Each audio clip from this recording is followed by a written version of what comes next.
Leadville 100 recap video. Wanted to help out somebody who is maybe running their first 100-mile race or any sort of ultra marathon if you have no experience, like I had no experience. Before this race, I ran one marathon, so my longest run ever was 26.2 before going to run 100 miles, so it leaves a lot of gray area, and I didn't really know what to expect other than what a bunch of other people told me. Shout out to all those people who helped out, gave me tips on the race, professional ultra runners and just a bunch of friends who have ran ultras and hundreds and the Leadville 100. So shout out to everybody who helped along the way, and hopefully this video will help somebody along the way as well if you're about to run your first ultra. So pre-race nutrition is key. Obviously, you want to load up on carbs. The night before, we smashed pizza. There's a lot of carbs, and I like pizza. So we just ate a lot of pizza the night before,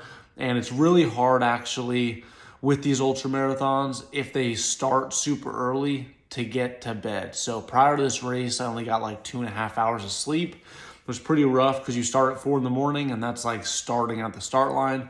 We were like 45 minutes out of town, so we had to drive in, so you had to wake up super early, and getting to bed by like 6 p.m. is pretty much impossible when you know you're about to do the hardest thing of your life. So if you can, prior to the race, start adapting early. I didn't do this, but I think it definitely would have helped. Now, prior to the race, you definitely want to break down your nutrition. Shout out to Brock, he helped me plan this. We broke all of our nutrition down into bags for each and every aid station. And we knew when I got to that aid station, they had everything that they were gonna put right in my pack, and I was gonna be on my way. Because you don't wanna spend too much time at the aid stations. I tried to spend less than 10 minutes at every single aid station. So we planned on about 300 calories per hour while I was running, and then at every aid station about 300 to 600 calories to just kind of load up while I sat down. So during the runs, what I used was gels, goos, mostly used the Spring Energy Awesome Sauce. I used goos, I used Huma Energy, but Awesome Sauce by Spring Energy is what really helped me along the way. They're like 180 calories or 160 calories or something. So a lot of calories, and that's what you want. So every 30 minutes while I was running, I was pretty diligent on making sure that I'm taking in at least one of those gels, and obviously drinking my water and electrolytes. As far as electrolytes went, I wanted to take about 1,000 to 2,000 milligrams of sodium per hour. This ended up being a little too much. I took in too many electrolytes because I wasn't really sweating that much. So by the end, as you saw, I was pretty swollen. I took in too much salt for the amount that I was sweating, especially at nighttime when it was cold. I was still kind of hammering electrolytes. Also, be ready to adapt. When I got to my first aid station, my crew couldn't get there, so I didn't have my bag that we planned for. So you just gotta have to stay positive. You're gonna have like these ups and downs in the race. So I just grabbed whatever they had at the aid stations. At a big ultra like this, the aid stations are pretty good, so they had a bunch of goos. Goo was a sponsor of the race, so I just grabbed a bunch of theirs, filled up my water, and I was on my way. Also, when it comes to your liquids, I was traveling with 2 soft flasks and then a handheld for most of it. You want to make sure you're drinking all of your liquids before you get to every aid station, so you make sure you're getting in all that nutrition. So drinking it, if you're getting close to the aid station, you realize you haven't, slam it. Chug your waters, chug your electrolytes, refill, and then get on your way. Also, in general, be ready for the ups and downs of the race. I felt really good for about 40 miles. Shout out to Mike. My buddy Mike was helping me pace. Start really slow. That's something I probably should have said earlier, but start really, really slow. Have a pace plan down. We actually went a little bit slower than our pace plan in the beginning, but I think it helped along the way. If you're just trying to finish like I was, I just wanted to get this thing done, then it really is a marathon, not a sprint. Like, you have to go slow on the uphills, really, really walk those uphills. Even if it's like a slight incline, do like a nice fast walk, 14, 15, 16-minute mile. And then you could be able to run those flats and run those downhills for a longer period of time. For 40 miles, I felt absolutely incredible, taking it super slow. And then around like mile 40 something, you hit Hope's Pass, and it's just brutal. The front side of Hope's Pass, like 4 or 5 miles of incline, And then the downhill is brutal, 2 on the knees. And then when you get to mile 50, honestly, I thought I was shot at mile 50. Mile 50, I was like, there's no way. I was talking to one of the volunteers at the aid station, and I was like, dude, I don't think I'm gonna make it. I don't think I can make it back up this mountain. He's like, dude, you got it, you got it. I slammed. At this point, nutrition starts getting pretty hard. It starts to get hard to eat your gels, eat your whatever you kind of had planned.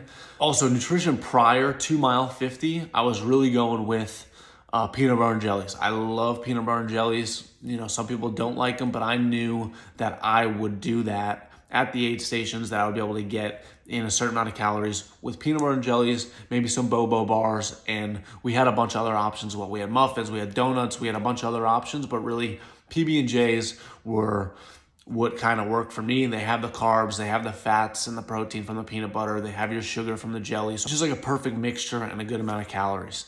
So up until about mile 50, PB&Js were crushing it for me at the aid stations. When I got to mile 50 and I was shot, I went with Coca-Cola. I slammed like 4 cups of Coca-Cola and ramen noodles. The aid stations were great. They had a bunch of options, but ramen noodles and Coca-Cola was it was what I wanted at that time. And the Coke has some sugar, it has some caffeine, so it was bringing me back. Also, when it comes to caffeine, really try to hold off on your caffeine until as late as possible. So I didn't do any caffeine gels early. I waited until about mile 50, slamming Cokes, and then I started slamming my caffeine gels for the next half of the race to kind of keep myself going. Because you're running through the night where it gets really brutal. You're getting tired. Your mind's playing tricks on you. Some people hallucinate. I didn't hallucinate, but it definitely helps to have that caffeine later on and have it hit you when you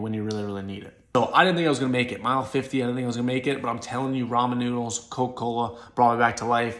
Got back to my crew, mile 62, and then you can have your pacer. So you can have them help carry gels, carry water, and just like have somebody there with you to run/walk, hike through the night. At this point, things started getting really tough in terms of like my body just starting to break down. My legs started really hurting. I wish I would have done body glide a lot earlier. I started chafing really bad. My feet started blistering really bad. So I would definitely suggest, if I ever do this next time, or if you're doing this, put some body glide or some sort of lube on your gooch area, on your toes. You know, I did the toe socks, I did the Speedlands, which are awesome, but I still got blisters. After the race, keep the body moving if you can. It was really hard. I freaking locked up and I could barely walk at all. I had to get like carried out of there. Don't pop your blisters. I waited for them to kind of pop naturally. I hit the ice, the sauna. I tried to sleep as much as I could for recovery. Now, sleeping is really hard actually. Even though that you were up for 30 hours straight running, depleting your body of everything, I still couldn't really sleep through the night for like 3 nights straight. I got like no sleep. And then on the 4th night, I got like 10 and a half hours when I got back to Florida. But sleep is going to be really hard. And also eating is a little bit tough as well. You would think you'd be really hungry, but you're not. Your stomach's just all jacked up from all that crap you just put in it. All the goos, all the random little calories that you stuffed yourself with. My biggest tips is plan your pace, plan your nutrition as best as you can. Be ready to adjust when things go south, because they will, like my crew not being able to make it to the aid station, and just things aren't going to go to plan. I'm telling you right now, they're not. They're just not going to go to plan. Body glide. This would have helped me move a little bit better if I would have done that early and didn't have as many blisters on my feet. Then the electrolyte imbalance, I think as it gets nighttime, as it gets cooler and you're sweating less, maybe transition more to straight water or just a little bit less electrolytes so you don't have that electrolyte imbalance like I got. But with that being said, I much rather have too many electrolytes than not enough and go into cramps. Yeah, anyway, that is the recap of Leadville. I hope it helps. If you have any more questions, put them in the comments. I'll try to answer. I'm sure I missed some stuff, but shout out to my pacer. Shout out to Mike for pacing for like those first 30 miles that I ran with you. Brock, thanks for planning this stuff out. Thanks to Don for all the help, and all my sponsors and stuff for helping me on this race. I'm super stoked I got it done. My whole crew, of course, thanks for all being there. And yeah, I hope this video can help anyone with very little experience like myself running their first ultra.